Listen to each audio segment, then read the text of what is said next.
नमस्ते। Solid fact with Hemant अत्री में आप सबका स्वागत। जैसा आप देख रहे हैं, हेमंत सर हमारे साथ मौजूद हुए हैं। बहुत स्वागत है सर आपका भी। सर, बजट, राष्ट्रपति के भाषण और इन सब सारी चीजों पर आज सदन के अंदर जो चर्चा होनी थी, उसमें नेता प्रतिपक्ष के तौर पर, पक्ष के नेता के तौर पर राहुल गांधी ने अपना संबोधन किया। मैं सीधे सवाल पर आता हूं, क्योंकि संबोधन बहुत लोगों ने सुना होगा, बहुत सारी चर्चाएं होंगी, बहुत सारी बातें इस पर होंगी। मैं सीधे सवाल पर आता हूं, राहुल गांधी का इस बार का जो भाषण है, क्या ये इस मामले में पहला भाषण नहीं है जब राष्ट्रपति के भाषण की एक शब्द भी आलोचना नहीं की गई है? पहली बार ऐसा हुआ है कि किसी नेता विपक्ष ने सीधे तौर पर यह कहा हो कि इसमें कुछ भी नया नहीं है, लेकिन उन्होंने उन हर चीज का जिसका राष्ट्रपति ने जिक्र किया था, उस पर एक नए तरीके से सरकार को पाठ पढ़ाने का काम किया, गुरुमंत्र देने का काम किया, और प्रधानमंत्री जो है वो सिर नीचे करके देखते रहे, सुनते रहे। राय साहब, सारे दर्शक साथियों को नमस्कार। देखिए, आज जो राहुल गांधी ने बोला, करीब करीब 40-45 मिनट के आसपास तकरीर थी, बीच में तो डिसरप्शंस भी थे।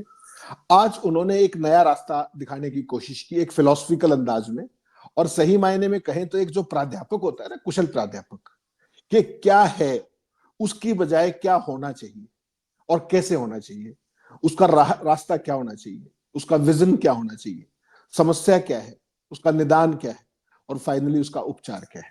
ये एकदम नया रूप था राहुल गांधी का। और मैं तो ये कहूंगा कि विपक्ष के नेता के तौर पर उन्होंने, जिसको आप कहते हैं ना, एक पॉजिटिव क्रिटिसिज्म, सकारात्मक आलोचना, आज वो पहली बार देखने को मिली। कोई एग्रेशन नहीं था उस तरीके का, और बहुत ही सजेस्टिव किस्म की अप्रोच। उन्होंने जहां जरूरत पड़ी प्रधानमंत्री का आभार व्यक्त किया।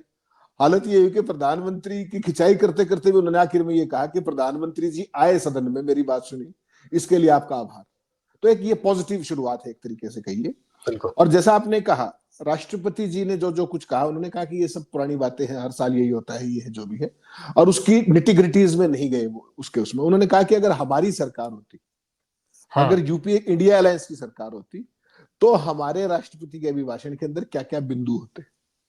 और वो जब उन्होंने रोड मैप खोला तो बहुत ही रोचक था देखना, बहुत ही रोचक था।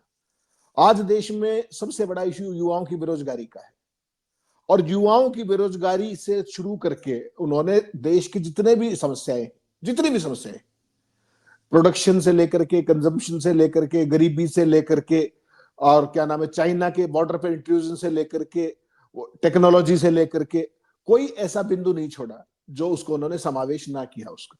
ये एक बहुत ही इंक्लूसिव भाषण था, एक तरीके से ये समावेशी भाषण था, जिसमें देश को एक राह दिखाने की कोशिश की। उन्होंने कहा कि एक गजब की बात और देखिए, जहां अपनी गलती थी उन्होंने उस गलती को भी स्वीकार किया। उन्होंने कहा कि यूपीए की सरकार भी और एनडीए की सरकार भी जो अब चल रही है, दोनों ही युवाओं की जो रोजगार था उसको उतना गंभीरता से बेरोजगारी को एड्रेस नहीं कर पाई जो कि उनको करना चाहिए था। उन्होंने मेक इन इंडिया के इनिशिएटिव की सराहना की एक तरीके से, और ये भी कहा कि ये फेल हो गया, और ये क्यों फेल हो गया, इसका विजन नहीं था, ये लोगों से कनेक्टेड नहीं था। कंजम्पशन की बात होती है, प्रोडक्शन कहीं है ही नहीं, प्रोडक्शन सारा चाइना में हो गया। उन्होंने टेलीफोन की, प्रधानमंत्री के तमाम दावों की बहुत सकारात्मक तरीके से एक्सप्लेनेशन दी कि प्रधानमंत्री कहते हैं कि ये टेलीफोन मेड इन इंडिया है, जबकि हकीकत में इस टेलीफोन के सारे इक्विपमेंट मेड इन चाइना है, और ये टेलीफोन असेंबल्ड इन इंडिया है। और साथ ही जो भी उसका कम्युनिकेशन का नेटवर्क हमारा है वो भी चाइना से बना हुआ है। तो उन्होंने कहा कि this is all assembled in India, which is a hard fact, कड़वी सच्चाई है ये। तो उन्होंने उत्पादन जो है, प्रोडक्शन जो है, उसको भारत में नए सिरे से लाने की, वो जो उस पर जोर देने की जो बात थी, उसको उन्होंने कहा। साथ ही उन्होंने जो बदलती टेक्नोलॉजीज, जो पारंपरिक ईंधन है, पेट्रोल डीजल, उसको लेकर के कहा कि ये अब दौर चला गया, अब तो सोलर और टाइडल एनर्जी का समय आ गया है, और जो हवा से वो बढ़ाते हैं सारी की सारी। उन्होंने कहा कि भारत ने एक रास्ता दिखाया था सॉफ्टवेयर का, सॉफ्टवेयर में हम दुनिया के अगवा बनकर उभरे। तो आज ऐसा क्या कारण है कि ड्रोन से लेकर के ईवी व्हीकल से लेकर के, रोबोट से लेकर के, एआई से लेकर के, हर चीज में हम आगे क्यों नहीं बढ़ सकते, यही आने वाला भविष्य है। और उन्होंने उसका फिर पूरा रोड मैप बताया एक तरीके से कि इसमें आगे कैसे बढ़ा जाए। बहुराष्ट्रीय कंपनियां हमारा डेटा लेके जा रही है, और डेटा ही आने वाले दौर की सबसे बड़ी ऊर्जा है। तो उन्होंने कहा कि डेटा भी हमारा सारा बाहर जा रहा है। उन्होंने बाकायदा फेसबुक का नाम लिया, गूगल का नाम लिया, इंस्टाग्राम का नाम लिया, और कहा कि हम केवल एक कंजम्पशन पे जोर दे रहे हैं, हमारा प्रोडक्शन पर ध्यान नहीं। तो कुल मिलाकर के जो आज राहुल गांधी ने वास्तव में हम्म। एक देश जो हमारे देश को एक लंबे समय से जो लफाजी चलती है, ये है वो है, पॉलिटिकल आरोपबाजी है, सब उस सब से हट करके देश को एक नया विजन देने की कोशिश की कि प्रोडक्शन नेटवर्क कैसे बने, कौन कौन से क्षेत्र हैं जिनमें हमें आगे बढ़ना चाहिए। इलेक्ट्रॉनिक टेक्नोलॉजी है, एआई है, रोबोट्स है, सोलर विंड है, सोलर एनर्जी है, टाइडल एनर्जी है, ये सारे के सारे एरियाज, जैसे हमने सॉफ्टवेयर क्रांति के अगुवा बने थे वैसे इसमें हम कैसे बन सकते हैं। हम्म। तो ये एकदम बहुत नए तरीके का रूप देखने को मिला राहुल गांधी का। मैं मेरे को तो उन्होंने एक दो बार इस तरह के इश्यूज पे बात की है, लेकिन आज हम्म। भरे सदन के अंदर कि राष्ट्रपति और सरकार की प्राथमिकताएं क्या होनी चाहिए, ये एकदम हम्म। बिल्कुल नया रूप था आज। और ये बिल्कुल। सब करते करते उन्होंने जो प्रधानमंत्री को जो चुटकी काटने का काम था, जिससे बीजेपी को बहुत असहज हुई, वो चाइना वाला पार्ट भी पढ़ा दिया, वो अमेरिका वाली दुखती रग भी छेड़ दी, जिसकी आगे हम चर्चा करेंगे। जी जी। निश्चित तौर पे ये एक चीज और सर, मैं जरा इस पे हम आगे बढ़े उससे पहले एक चीज और, अभी जब राहुल गांधी बिहार में गए थे तब उन्होंने जाति जनगणना का जिक्र किया था, उसमें उस सरकार की भी बात उन्होंने की थी जिसमें तेजस्वी और मतलब आरजेडी और कांग्रेस भी हिस्सा थे। वैसे एक बार फिर उन्होंने यूपीए सरकार का भी जिक्र किया, एनडीए सरकार के साथ साथ यूपीए सरकार का जिक्र किया, और उन्होंने ये माना कि युवाओं के सबसे बड़े मुद्दे बेरोजगारी को लेकर के ये सरकारें कभी साफ जवाब नहीं दे पाई, और इस कमी को माना। ऐसा नहीं लगता है कि आज की जो राजनीति है, आज की जो सियासत है, उसमें राहुल गांधी ही केवल ऐसी हिम्मत कर सकते हैं, और ये हिम्मत देश के युवाओं के लिए बहुत जरूरी है, उनके भविष्य के लिए बहुत जरूरी है? नहीं राय साहब, इसमें कोई शक मत मानिए आप। सदन के पटल पर खड़े होकर के 10 साल चली अपनी ही सरकार की अगर कोई सीमा रही, नाकामी रही, उसको सदन के पटल पर स्वीकार कर लेना एक बहुत बहुत बड़ी बात होती है। वो आज राहुल गांधी ने करके दिखाया कि देखिए हमारी कमी रही कि हम वो क्लैरिटी नहीं ला पाए प्रोडक्शन के अंदर, और वही कमी आज बीजेपी की भी है। उन्होंने प्रधानमंत्री का बाकायदा नाम लेकर के कहा कि उनकी सदिच्छा हो सकती है मेक इन इंडिया की, लेकिन एक ये बहुत बड़ी शुरुआत है जब उन्होंने ये बात कही कि हम भी नहीं कर पाए, और दुर्भाग्य ये है कि ये भी नहीं कर पा रहे और इनकी प्राथमिकता में भी नहीं है। ये बहुत ही बड़ी बात है, और इसके लिए मैंने आपको शुरू में कहा कि एक ये सकारात्मक भाषण जिसको आप कहेंगे, जो आगे जिसमें एक विजन भी था, जिसमें एक दूरदृष्टि थी, और जिसमें नीतियां कैसी हो, देश को कैसे चलाया जाए, समावेशी राजनीति कैसी हो, हर वो। अच्छा, इसके अंदर एकेडमिक पक्ष था, फ्यूचरिस्टिक पक्ष था, इतिहास का भी पक्ष था, कानून का भी पक्ष था, समाज का भी पक्ष था, और संविधान का भी पक्ष था। कोई ऐसा पक्ष नहीं छोड़ा। हालांकि वो पूरा भाषण अंग्रेजी में बोले, ये उनकी सबसे बड़ी है। वो इस तरह का भाषण हमेशा मातृभाषा में हो तो ज्यादा लोगों तक उसकी ग्राह्यता होगी। वो पूरा भाषण उन्होंने आज अंग्रेजी में दिया। कई चीजें उसमें ऐसी थी जो वास्तव में देश के यूथ के लिए एक प्रेरक और देश को रास्ता दिखाने वाली थी, टेक्नोलॉजी वाली बातें खासतौर पर। और जिस तरीके से असहज दिखे, तो बीजेपी का काम तो असहज होना था ही, चेयर भी असहज दिखी। उन्होंने रिकॉर्ड की बात कही कि आरएसएस संविधान को नहीं मानती, संघ प्रमुख कहते हैं कि देश 47 में आजाद नहीं हुआ, राम मंदिर के समय आजाद हुआ। तो इतने असहज हुए बिरला साहब, उन्होंने कहा नहीं नहीं, आपको ये ऑथेंटिकेट करना पड़ेगा। सारे देश को पता है, सारे अखबारों के फ्रंट पेज पे एक स्टेटमेंट थी मोहन भागवत की। तो ये असहजता दिखाती है, ये दिखाती है कि पॉजिटिव क्रिटिसिज्म को लेने की बुक्कत भी सत्तारूढ़ भारतीय जनता पार्टी और टू दैट एक्सटेंट चेयर में भी नहीं है। सारे देश ने पढ़ी वो खबरें कि देश कब आजाद हुआ। और सबसे बड़ी पीड़ा तब हुई जब राहुल गांधी ने इनकी सबसे बड़ी दुखती रग छेड़ दी, जब उन्होंने कहा कि हमारे विदेश मंत्री न्योता लेने के लिए ट्रंप के इनॉग्रेशन का 3-4 बार अमेरिका जाए। फिर क्या था, आपने देखा भारतीय जनता पार्टी की जो भावभंगिमाएं थी, जो बेचैनी थी बहुत जबरदस्त तरीके की। और उसके बाद उन्होंने कहा कि अगर हमारे राष्ट्रपति होते, अगर हमारी सरकार होती, तो हम में वो ताकत होती कि अमेरिका का राष्ट्रपति यहां आता। ये चुनौती है एक तरीके की, और ये इनकी फॉल्ट लाइंस को एक्सपोज भी किया एक तरीके से, जिसके ऊपर वो नॉर्थ ईस्ट के जो मंत्री हैं वो लगातार उछल कूद के मोदी जी के सामने अपने नंबर बनाने की कोशिश करते रहे। और मोदी जी भी असहज दिखे उस बात के ऊपर, देखा होगा आपने भी, आप भी भाषण सुन रहे थे लगातार। तो राहुल ने मोदी की ना केवल दुखती रग छेड़ दी, बल्कि वो कमियां भी बता दी कि भाई इवेंटबाजी और ऑप्टिक्स से काम नहीं चलेगा, कंक्रीट डिलीवरी करनी पड़ेगी, प्रोडक्शन नेटवर्क में हिस्सा लेना पड़ेगा। और चाइना का नाम लेते ही जैसे पूरे जो सत्ता पक्ष को ऐसा लगा करंट और झटका जबरदस्त 440 वोल्ट का। राहुल गांधी ने क्या कहा, उन्होंने कहा 4000 किलोमीटर के ऊपर, 4000 स्क्वायर किलोमीटर के ऊपर चाइना घुसपैठ कर गया है। प्रधानमंत्री तो आपको पता है कह चुके हैं, ना कोई आया है ना कोई घुसा है। तो वो दुखती रग है। फिर वही नॉर्थ ईस्ट वाले नेताजी खड़े हो गए मंत्री जी पर। तो इन्होंने कहा कि जो प्रधानमंत्री कहते हैं और जो आर्मी चीफ कहते हैं, उसके अंदर भी विरोधाभास है, जो कि हकीकत है। उन्होंने कहा कि अगर ऐसा कुछ नहीं था तो आप किस बात की बातचीत कर रहे थे चाइना से, और कौन से स्टेटस को की बात कर रहे थे। तो एक तरीके से इनकी फास्ट लाइन को भी, जो फाल्ट लाइंस थी, उनको एक्सपोज किया। सीडीएस के स्टेटमेंट का जिक्र किया राहुल गांधी ने, लो भाई ऑथेंटिकेशन ही तो चाहिए, ले लो जाओ। तो वही मैं कह रहा हूं कि उस तरीके से इनको फॉल्ट लाइंस एक्सपोज होते ही चेयर भी असहज हुई, और पूरी की पूरी जो बीजेपी के जितने भी एमपीज बैठे थे वो सारे, आपने देखा उनकी क्या भावभंगी में थी, क्योंकि वो दुखती रग छेड़ी गई।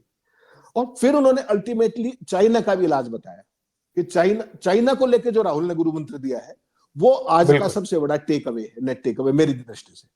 उन्होंने चाइना को सबक सिखाने के लिए मोदी जी को गुरु मंत्र दिया, और वो गुरु मंत्र क्या है कि आप अपनी प्रोडक्शन बढ़ाइए। जैसे ही आपका इंडस्ट्रियल कॉम्प्लेक्स मजबूत होगा, आप जब चाइना से ऊपर अपनी निर्भरता घटाएंगे, क्योंकि तो उसका चाइना के ऊपर दबाव पड़ेगा। प्रोडक्शन हमारी मजबूत हो, टेक्निक में हम मजबूत हो, हर चीज के अंदर जो इमर्जिंग टेक्नोलॉजीज है उनके अंदर हम अपनी चैंपियन, वो बने चैंपियन, तो फिर चाइना के पास रास्ता नहीं बचेगा। उन्होंने बिल्कुल साफ बताया, जो उन्होंने कहा कि जो आप ये फोन हिंदुस्तान में बना रहे हो, ये सारे के सारे असेंबलिंग है, वहां से आता है, तो टैक्स तो सारा उनका मिल रहा है। उन्होंने टी शर्ट का भी जिक्र किया, कपड़ों का भी जिक्र किया, सारे सस्ते सामान का भी जिक्र किया। तो इनडायरेक्टली वो ये कह रहे थे कि चाइना के एम्बिशंस को कहीं ना कहीं पैसा तो हम ही दे रहे हैं, तो अगर आप प्रोडक्शन बढ़ा लेंगे तो चाइना की हिम्मत ही नहीं पड़ेगी कि वो हमारे यहाँ घुसपैठ कर पाए। तो ये नया हेमंत सर, एक पॉलिटिकल सवाल मुझे करना है, लेकिन वो मैं बाद में करूंगा। पहले जरा एक चीज क्लियर कर दें। आप जिनका जिक्र कर रहे हैं, राहुल गांधी ने एक चीज सबसे साफ कही है। आज पिछले कुछ समय से लगातार इस चीज को लेकर के चर्चा होती है कि हमारा डेटा बेच दिया गया, हमारा ये डेटा इस कंपनी को बेचा गया, उस कंपनी को बेचा गया, फलाना ढिमका। ये साफ है कि आज की जो मार्केट है उसमें आदमी से ज्यादा कीमत आदमी के डेटा की है, और उस डेटा पर राहुल गांधी ने फोकस किया कि कैसे आप मैन्युफैक्चरिंग डेटा चाइना को बेच रहे हैं और कंजम्पशन डेटा चाइना को बेच रहे हैं, और प्रोडक्शन और क्या क्या कुछ कंजम्पशन डेटा जो है वो इनको बेच रहे हैं, अमेरिका को बेच रहे हैं, अमेरिका को दे रहे हैं। सारा डेटा उनके पास है, आपके पास क्या है? क्या आपको लगता है कि मोदी जी इस पर कहीं विचार करेंगे? भाजपा की सरकार, एनडीए की सरकार इस पर विचार करेगी कि हमें डेटा की इस मजबूती को समझना पड़ेगा? अब तक नहीं समझा तो मैं कहता हूं अब भी देर नहीं हुई है, क्योंकि आप एआई के जितने भी मॉडल्स बनाएंगे वो सब कुछ इसी पर निर्भर करता है। एआई का सारा बेसिस क्या है? डेटा। तो आज की तारीख में प्रोडक्शन का सारा डेटा किसके पास है? चाइना के पास है। अमेरिका तो उतना प्रोडक्शन करता नहीं है उस रूप में, और कंजम्पशन का डेटा सारे का सारा यूएस के पास है। तो उन्होंने स्पेसिफिकली मेंशन किया कि साहब इस डेटा को इन हाउस स्टोर करने की व्यवस्था कराइए आप। उन्होंने गूगल का नाम लिया बाकायदा, उन्होंने तमाम उनके अपने क्या नाम, आपके जो इंस्टाग्राम और फेसबुक और ये ट्विटर, इनके जरिए जो सारी चीजें हो रही, उन्होंने स्पेसिफिकली मेंशन किया इस बात को। अगर सरकार को अब तक भी समझ नहीं है तो मैं फिर वही बात कहता हूं, जब जागो तभी सवेरा। और उन्होंने कहा कि दुनिया के बड़े से बड़े एक्सपर्ट एआई के, इस जितनी जो नई टेक्नोलॉजीज आ रही ईवी के, उन सबको हिंदुस्तान में बुलाया जाए, उन सब के साथ स्टूडेंट्स की इंटरेक्शन कराई जाए, आईआईटीज के अंदर, आईआईएम्स के अंदर। तो वो एक नया रास्ता है। भारतीय जनता पार्टी को इस नेगेटिविज्म को छोड़ के आज वो तीसरी टर्म में है, तो उनको अब मोदी जी को जो कुछ वो घिसी पिटी जो करते हैं जुमलेबाजी, उसकी बजाय उन्होंने कहा कि अब ये ठोस करने का समय आ गया है, वरना हम बहुत पिछड़ जाएंगे। पिछड़ हम ऑलरेडी चुके हैं। आज चाइना के विजय विजय उन्होंने बिल्कुल दो टूक बात कही सदन के पटल पे कि साहब 10 साल हम पीछे हैं चाइना से। इतनी बड़ी बात कहना ये असहज हो सकती है, लेकिन ये सच्चाई है। प्रोडक्शन के मामले में वास्तव में हम पीछे। तो उन्होंने एक रोड मैप दिखाया है, एक विजन दिया है। मोदी जी कितनी उस चीज को स्वीकार करते हैं नहीं करते हैं वो तो उनकी सदिच्छा है, लेकिन मुझे लगता है कि एक कुशल ट्यूटर के रूप में और एक समझदार पॉलिटिशियन और समझदार प्रशासक का एक नया रूप राहुल गांधी ने आज दो देश ने देखा। और फिर वही है कि बेहतर ये होता कि अगर उन्होंने ये बात हिंदी में कही होती तो ज्यादा से ज्यादा यूथ और तमाम लोगों तक वो बात ज्यादा गहराई तक पैठ करती, ऐसा मेरा मानना है। एक्चुअली सर, हमने भी इस मामले में कई बार, हम लोग का भी ये मानना रहता है, लेकिन कई बार जब चर्चाएं हुई तो, हालांकि मैं इसमें कुछ ऐसा वो नहीं, कई बार जब चर्चाएं हुई तो लोगों ने इस चीज को माना है कि राहुल गांधी का जो भाषण है वो जब अंग्रेजी में देते हैं तो बहुत कंफर्टेबल रहते हैं, फॉर्मल नहीं होता। और भाजपा जो है, भाजपा के साथ दिक्कत क्या है कि भाजपा में लोग उस अंग्रेजी को समझ नहीं पाते जो राहुल गांधी बोलते हैं। लेकिन एक अच्छी चीज ये है कि आज भारत में जो 22, 25, 27 साल वाला जो एज ग्रुप है ना, वो ठीक से इस अंग्रेजी को समझता है। तो राहुल को ये पता है कि हमारा कम्युनिकेशन सही जगह पे, सही लोग सही तरीके से समझ रहे हैं। अब हिंदी में बोलने की दिक्कत क्या है, जब हिंदी में बोलते हैं तो कहीं फंबल हो जाते हैं और बस भारतीय जनता पार्टी उतने को ही लेकर के दिन रात नचाया करती है सोशल मीडिया पर। वो इसलिए शायद वो ज्यादा कंफर्टेबल हो जाते हैं और शायद यही वजह रही होगी, मुझे ऐसा लगता है। सर एक जो मैं राजनीतिक सवाल की बात कर रहा था वो ये था कि राहुल गांधी ने शुरुआत आज किया कांग्रेस की सरकार का जिक्र ना करते हुए, बल्कि इंडिया गठबंधन की सरकार का जिक्र किया। उन्होंने ये बताया कि इंडिया गठबंधन की सरकार होती तो हम क्या करते, कैसे करते, हमारा रोड मैप क्या होता है। एक रोड मैप कितना बड़ा सियासी कदम आप देख रहे हैं, कितना अहम है भारत की राजनीति में इस तरीके की बात, जब एक तरफ तमाम छोटे छोटे एलाइज जो हैं वो अलग ढर्रे पर चल रहे हैं, अलग वेवलेंथ पे चल रहे हैं, और राहुल गांधी इंडिया गठबंधन की बात सदन के अंदर उठा रहे हैं। क्या इंपैक्ट देखते हैं आप इसका? नहीं, बहुत अच्छा सवाल है आरपी जी। और हकीकत देखेंगे ना आपके, तो एक बड़ी पार्टी के बड़े नेता के एक जो होता है ना, उसके जो उससे उसकी उम्मीद की जाती है व्यवहार की, वो व्यवहार उन्होंने आज दिखाया। आमतौर पर आप देखेंगे कि तमाम फाल्ट लाइंस इंडिया अलायंस के अंदर भी है। कोई इधर भागता है, कोई उधर भागता है, कोई किसी को उसका नेतृत्व चाहिए, किसी को कुछ चाहिए। लेकिन राहुल गांधी ने यह दिखाया कि अपनी तरफ से, कि आज भी उन्होंने एक दोस्ती की बात को आगे बढ़ाते हुए कि किस तरीके से इंडिया अलायंस की बात की, वरना वो अकेले कांग्रेस की बात भी कर सकते थे। तो उन्होंने विपक्ष की एकजुटता को दिखाने की कोशिश की। वो ये पहली बार नहीं, वो जहां भी जाते हैं उस एकजुटता का वो हो चाहे ना हो, हकीकत में धरातल पर उतनी मजबूती हो, उतनी एकता हो या ना हो, लेकिन इंडिया अलायंस के अलावा मैं, मेरा और मैंने जो नरेंद्र मोदी जी का वो नहीं करते। उनकी जो पॉलिटिक्स है, चाहे वो कैसे भी उनके उनके अपने जो समर्थक हैं, जो एलाइज हैं, उनके साथ कितने ही मतभेद हो, लेकिन वो कभी उनको सार्वजनिक तौर पर वो नहीं करते, उस तरीके डिमीन नहीं करते, छोटा दिखाने की कोशिश नहीं करते, और समावेशी राजनीति की कोशिश करते हैं। जहां तक अपने एलाइज की बात है, उनको सिंगल आउट नहीं करते वो कि उसने ये कर दिया, उसने ये कर दिया, नो। और ये एक कुशल नेता की सच्चाई होती है कि वो चीजों को साथ लेकर के चले, जहां तक उसकी चले। वो उसको अलग क्यों दिखाए? और उन्होंने आज एक बार नहीं, उन्होंने 3-4 बार इंडिया अलायंस का जिक्र किया, आपको ध्यान हो तो, कि हमारी राष्ट्रपति होती, हमारा ये होता, इंडिया अलायंस का ये होता। और उन्होंने जब ये कहा कि संविधान आप बदल देती है तो इंडिया अलायंस ने आपको रोक दिया, आप तो 400 पार की बात करते थे, और हालत ये हुई कि हम आपको संविधान को छूने नहीं देंगे, देश की जनता आपको संविधान को छूने नहीं देगी, बदलने की तो बात छोड़िए।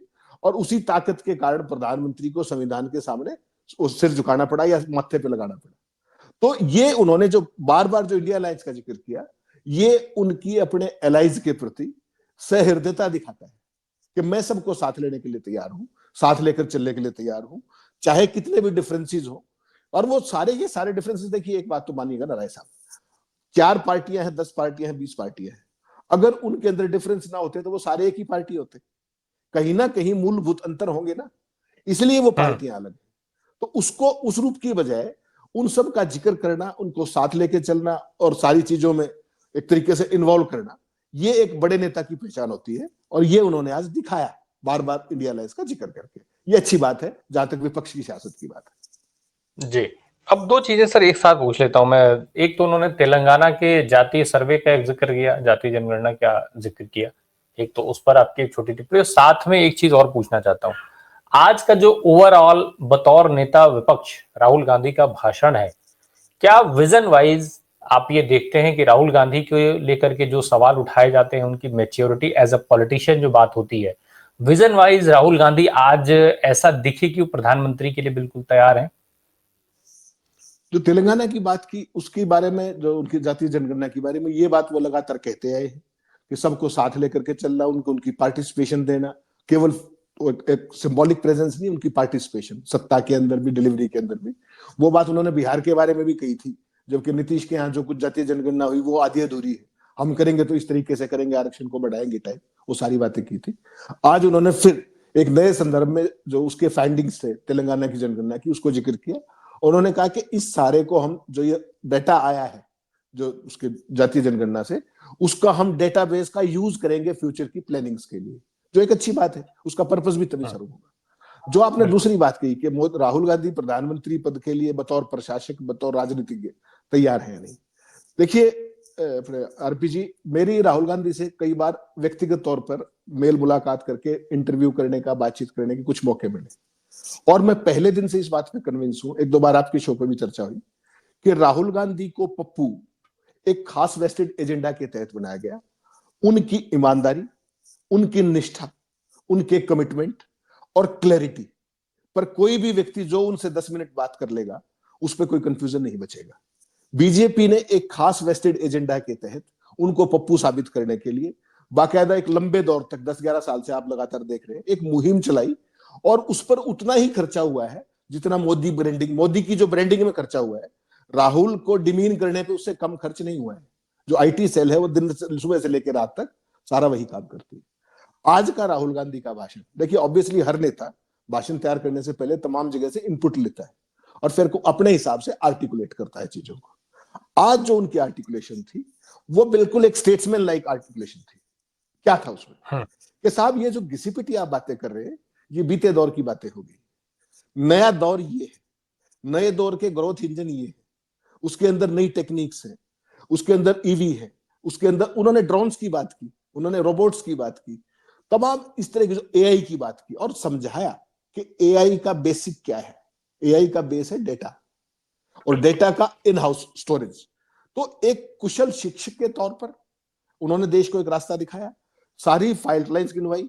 आपने देखा होगा संविधान की जिक्र किया उन्होंने महाराष्ट्र चुनाव में जो चुनाव आयोग की गड़बड़ियां रही उसको एक्सपोज करके रख दिया सदन के पटल पर। ऐसा कभी नहीं हुआ था पहले कि किस तरीके से 4.5 साल में जितनी वोट नहीं बढ़ी उतनी 6 महीने में बढ़ा दी गई। और उन्होंने नाम लेकर कहा कि जहां जहां वोट बढ़ाए गए हैं वहां वहां भाजपा ने स्वीप किया है, बाकायदा नाम लेके कहा। उन्होंने चुनाव आयोग को कटघरे में खड़ा किया, सदन के पटल पर ऐसा होता नहीं, और फैक्ट्स के साथ किया कि महाराष्ट्र के चुनाव में 6 महीने में एक नए हिमाचल की आबादी जोड़ दी गई। उन्होंने कहा और कहा कि हमने डिटेल्स मांगी तो चुनाव आयोग ने हमें नहीं दी। और क्या चुनाव आयोग से क्या मांग रहे थे? वो यही मांग रहे थे कि हमें दोनों की वोटर लिस्ट दे दी जाए विद एड्रेसेस, लोकसभा की भी विधानसभा की। आज तक तो चुनाव आयोग ने दी नहीं। और सबसे महत्वपूर्ण बात उन्होंने आखिर में कही जो आज इस देश का मर्म है। उन्होंने राय साहब अपना भाषण यहाँ पे खत्म किया कि अगर हमारी सरकार होती तो हम राष्ट्रपति के अभिभाषण के अंदर देश की जो संवैधानिक संस्थाएं हैं उनकी रक्षा की बात करते हैं। किस तरीके से चुनाव आयोग चुनाव से पहले, लोकसभा चुनाव से पहले 2 नए चुनाव आयुक्त लगाए गए, उससे सीजीआई को बाहर कर दिया गया और फिर चुनाव का शेड्यूल बदला गया। उन्होंने सदन के पटल पर कही ये बात और पूरी भारतीय जनता पार्टी बगले झांकती रही, उसके पास कोई जवाब नहीं था। और उन्होंने ये भी कहा कि अब मुख्य चुनाव आयुक्त रिटायर हो रहे 18 तारीख को, मुझे फिर मीटिंग में बुलाया जाएगा, मैं अकेला और मोदी जी और अमित शाह, तो मैं करने क्या जाऊं वहां पर। उन्होंने सवाल पूछा ही देश से कि मेरा रोल क्या है। और सीजीआई अगर वहां पर होते, 4 लोग होते, 2 तो कम से कम एक सार्थक चर्चा होती। उन्होंने निंदा नहीं की, उन्होंने सुझाव दिया। तो आज राहुल गांधी का जो भाषण था वो अपने आप में एक बहुत ही मैच्योर, बहुत ही स्टेट्समैन लाइक, बहुत ही विजनरी, और मैं तो कहता हूं अगर मोदी जी में थोड़ा से भी सहृदयता हो तो उनको इन सारी बातों पर उनसे चर्चा करनी चाहिए। क्योंकि विपक्ष के नेता है, राजनीतिक शत्रु नहीं है, प्रतिस्पर्धी है। तो अगर नए लोकतंत्र की शुरुआत, प्रोग्रेसिव डेमोक्रेसी की शुरुआत आपको करनी है तो राहुल गांधी क्रिटिकल होते हुए भी पॉजिटिव थे। And positive criticism is always an asset for a democracy, how to move about it. तो एक ये नई शुरुआत हो सकती है बशर्ते मोदी जी बड़ा दिल दिखाएं और राहुल गांधी भी जो उन्होंने पॉइंट्स आज वहां पे किए हैं उनको और बेहतर तरीके से एक्सप्लेन करके मोदी जी को भी कभी ये चीजें हैं, चाइना को हम ऐसे ओवरटेक कर। आज सबसे बड़ी चुनौती क्या है? चाइना को ओवरटेक करना। उन्होंने बाकायदा रोड मैप बताया कि अमेरिका प्रोग्रेस नहीं कर सकता, अमेरिका के लिए हम जरूरी है।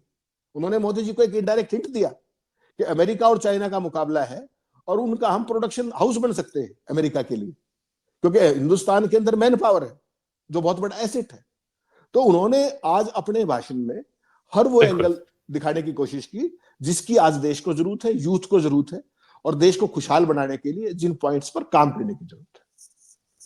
युवाओं के सिर्फ पार्टिसिपेशन नहीं बल्कि पार्टनरशिप की वो बात कर रहे थे और वो उन्होंने इसका जिक्र किया है, प्रधानमंत्री से बोला है। लेकिन अपने स्वभाव के विपरीत हेमंत सर जो बात आपने अंत में कही है, प्रधानमंत्री जब अपने ही खास नेताओं को, अपने पार्टी के नेताओं को, बड़े और वरिष्ठ नेताओं को अपने कैमरे के फ्रेम में नहीं आने देते हैं, वो राहुल गांधी के साथ चर्चा करेंगे, ये उम्मीद तो कुछ अलग ही है। बहरहाल बहुत बहुत धन्यवाद हेमंत सर हमसे बात करने के लिए। Thank you so much. Thank you.